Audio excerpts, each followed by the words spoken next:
Joseph and the coat of many colors. In the fertile land of Canaan, a man named Jacob, also called Israel, dwelled with his large family. He had 12 sons from 4 wives, but his heart held a special, profound love for Rachel. From this love were born 2 sons, Joseph and Benjamin. The tragic death of Rachel during Benjamin's birth sealed Jacob's affection onto her firstborn, Joseph. The boy was not only handsome and charming, but also possessed a keen mind and a righteous spirit, which made him a constant companion to his aging father. This obvious favoritism sowed the first seeds of discord among the brothers. They toiled in the fields, tending the flocks under the harsh sun, while Joseph often remained at home with his father. The tension escalated dramatically one day when Jacob presented Joseph with a gift that was far more than a mere garment. It was a long-sleeved tunic, woven from the finest linen and brilliantly embroidered with a myriad of colors. This was no ordinary coat. It was a coat of many colors, a robe of distinction. In their culture, such a garment was typically reserved for a person of high rank, a chieftain, or a favored heir. It was a public declaration of Jacob's intent to elevate Joseph above his brothers. When Joseph appeared before his brothers wearing this radiant robe, their resentment boiled over. The sight of the colorful fabric fluttering in the wind was a constant, galling reminder of their father's imbalanced love. "Look at our father's favorite," they would mutter amongst themselves. "Does he believe he is better than all of us? Will he indeed reign over us?" This seething envy found more fuel when Joseph began to share his dreams. He told them, "Listen to this dream I had. We were binding sheaves of grain out in the field when suddenly my sheaf rose and stood upright, while your sheaves gathered around mine and bowed down to it." The brothers were livid. "So you're going to rule over us? You think you will have dominion over us?" They sneered, their hatred for him growing even more profound. Undeterred, or perhaps not understanding the impact of his words, Joseph shared another dream. "I had another dream," he said. "This time, the sun and moon and 11 stars were bowing down to me." He even told his father who, though he rebuked him gently, saying, "What is this dream you had? Will your mother and I and your brothers actually come and bow down to the ground before you?" pondered the meaning secretly in his heart. For the brothers, however, this was the final straw. The audacity to suggest that even their parents would bow to him cemented their contempt and jealousy. The breaking point arrived soon after. Jacob's sons had taken the flocks to graze near Shechem, a distance from home. After some time, Jacob grew concerned and said to Joseph, "Your brothers are grazing the flocks near Shechem. Come, I will send you to them." "Go now," Jacob instructed, "and see if all is well with your brothers and with the flocks, and bring word back to me." So Joseph set out from the valley of Hebron. As he approached the fields of Dothan, a brother spotted the distinctive, colorful figure in the distance. "Here comes that dreamer," he announced, and a dark conspiracy was quickly born. "Look," they said to one another, "here comes that master of dreams. Come now, let's kill him and throw him into one of these cisterns. We can say a ferocious animal devoured him. Then we'll see what comes of his dreams." The eldest brother, Reuben, however, felt a pang of conscience. He could not bear the thought of murder. "Let's not take his life," he urged. "Don't shed any blood. Throw him into this cistern here in the wilderness, but don't lay a hand on him." Reuben's plan was to secretly return later and rescue Joseph, returning him safely to their father. The brothers agreed. So when Joseph arrived, unsuspecting and eager to see his family, they ambushed him. They ripped the beautiful, hated robe from his shoulders, seized him, and despite his terrified pleas, threw him into the deep, empty, waterless cistern. They then sat down, coldly indifferent to his cries, and ate their meal. As they ate, they saw a caravan of Ishmaelite traders on the horizon, their camels laden with spices, balm, and myrrh, heading from Gilead to Egypt. A new idea proposed by Judah took hold. "What will we gain if we kill our brother and cover up his blood?" he asked. "Come, let's sell him to the Ishmaelites. He is our brother, our own flesh and blood. Let's not lay a hand on him. After all, he is our brother." The brothers agreed. They pulled Joseph out of the pit and sold him to the merchants for 20 shekels of silver. The Ishmaelites took Joseph and continued their journey to Egypt, where they sold him again in the slave market to a high-ranking official, Potiphar, the captain of Pharaoh's guard. With Joseph gone, the brothers were left with their guilt and the evidence, the colorful robe.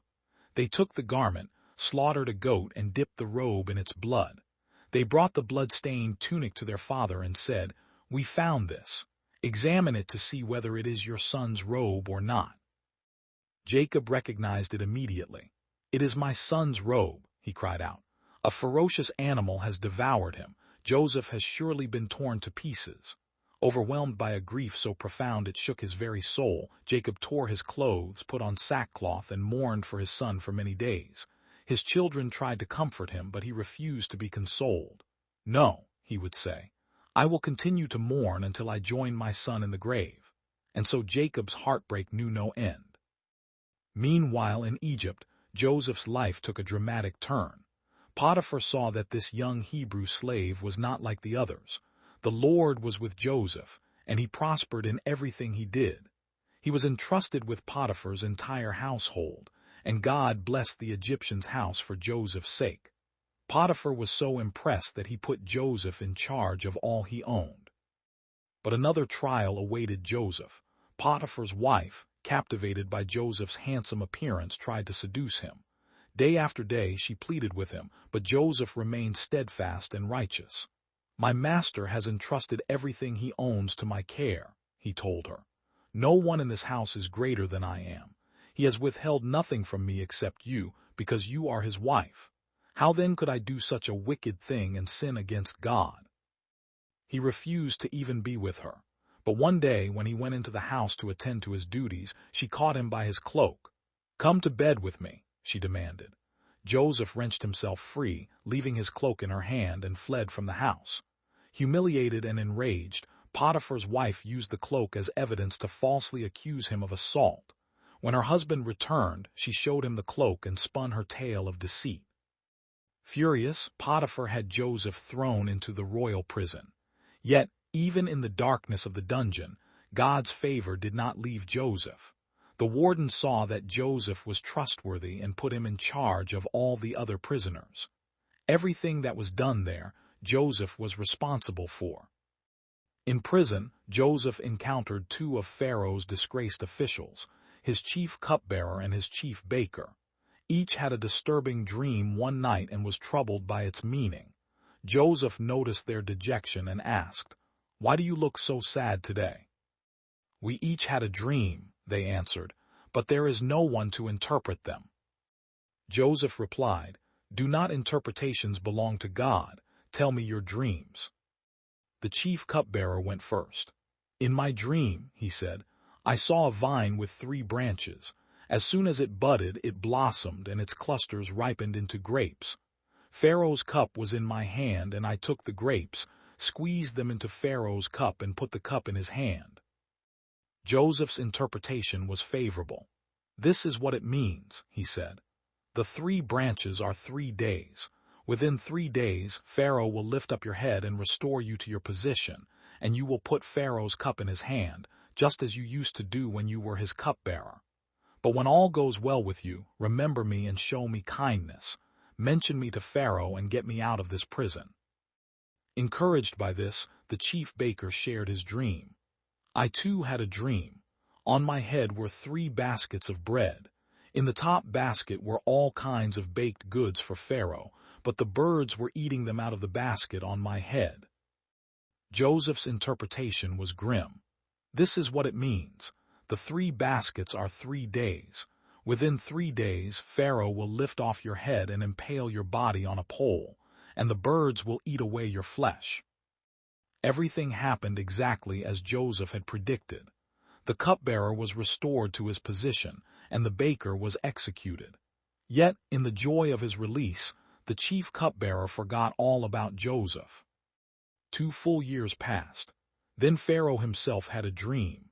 He stood by the Nile River, and out of the water came 7 cows, sleek and fat, which began to graze among the reeds. After them 7 other cows, ugly and gaunt, came up out of the Nile and stood beside the fat cows. Then the gaunt, ugly cows ate up the 7 sleek, fat cows. Pharaoh woke up disturbed but fell asleep again and had a second dream.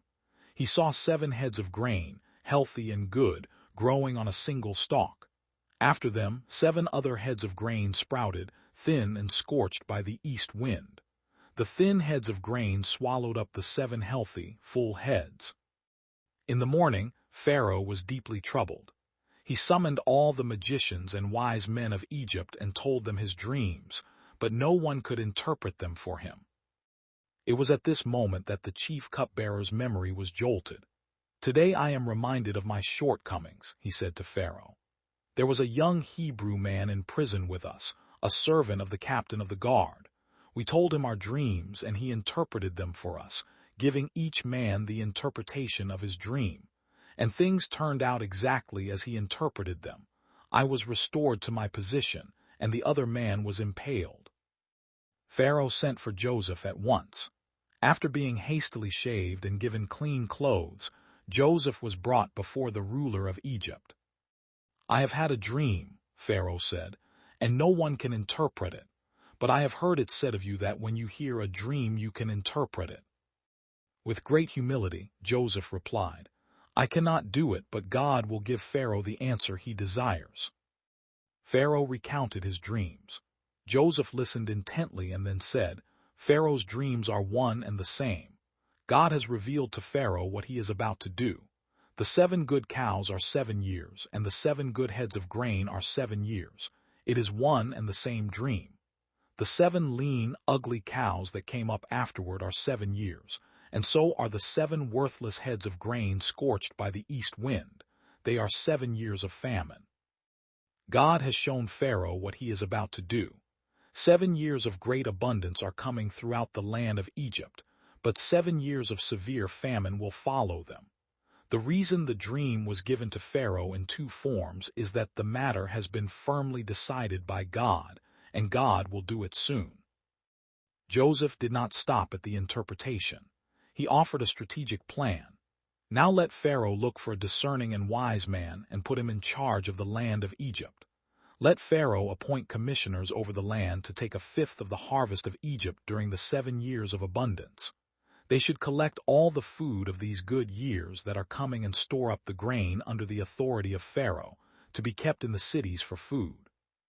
This food should be held in reserve for the country, to be used during the 7 years of famine that will come upon Egypt, so that the country may not be ruined by the famine." The plan seemed brilliant to Pharaoh and all his officials. Pharaoh recognized the Spirit of God within Joseph. "Can we find anyone like this man, one in whom is the Spirit of God?" he asked his court. Then he said to Joseph, "Since God has made all this known to you, there is no one so discerning and wise as you. You shall be in charge of my palace, and all my people are to submit to your orders. Only with respect to the throne will I be greater than you." Pharaoh gave Joseph his signet ring, dressed him in robes of fine linen, and put a gold chain around his neck. He had him ride in a chariot as his second in command, and people shouted before him, "Make way!" Thus, Joseph was put in charge of the whole land of Egypt. Joseph was 30 years old when he entered the service of Pharaoh. He traveled throughout Egypt, building storehouses in every city and collecting vast quantities of grain, so much that it was like the sand of the sea. It was beyond measure. Then the 7 years of abundance ended, and the 7 years of famine began, just as Joseph had said. The famine was severe in every land, but in all Egypt there was bread. When the people cried out to Pharaoh, he sent them to Joseph, who opened the storehouses and sold grain to the Egyptians, and to people from all over the world who came to Egypt to buy grain. The famine also gripped the land of Canaan. Hearing there was grain in Egypt, Jacob sent his 10 eldest sons to buy some, keeping Benjamin, Rachel's other son, safe at home. The brothers arrived in Egypt and bowed low before the governor of the land, their brother Joseph, whom they did not recognize.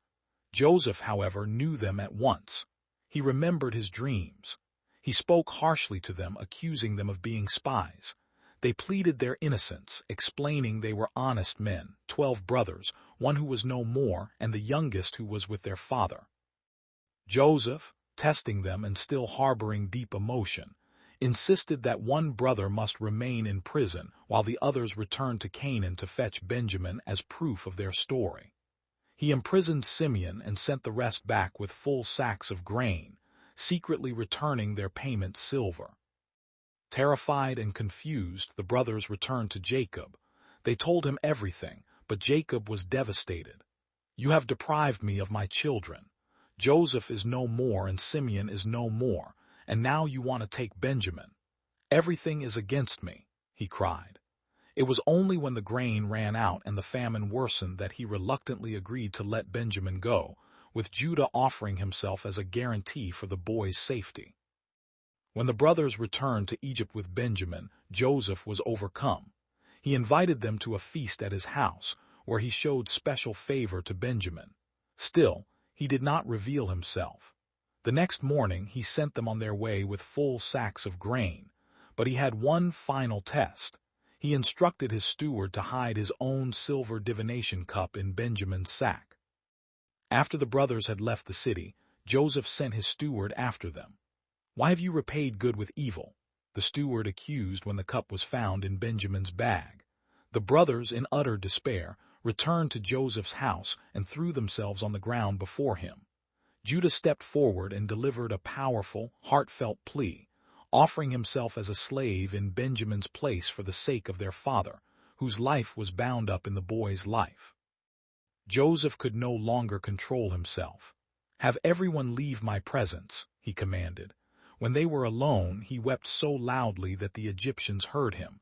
Then he said to his brothers, "I am Joseph. Is my father still alive?" His brothers were too terrified to answer him.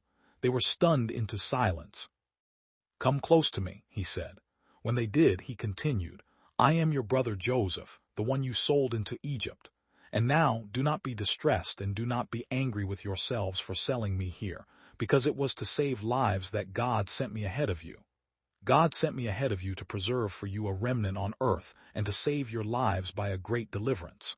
So then, it was not you who sent me here, but God." He fell upon his brother Benjamin's neck and wept, and Benjamin embraced him, weeping. Then he kissed all his brothers and wept over them. The sound of weeping was so loud that word reached Pharaoh's palace. Pharaoh himself approved of Joseph's family coming to Egypt.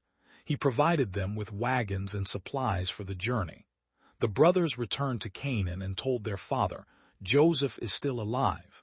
In fact, he is ruler of all Egypt." Jacob was stunned. His heart grew numb, for he did not believe them. But when they told him everything Joseph had said, and when he saw the wagons Joseph had sent to carry him, his spirit revived.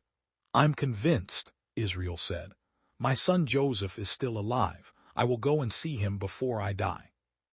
So Jacob and his entire family, 66 persons in all, journeyed to Egypt.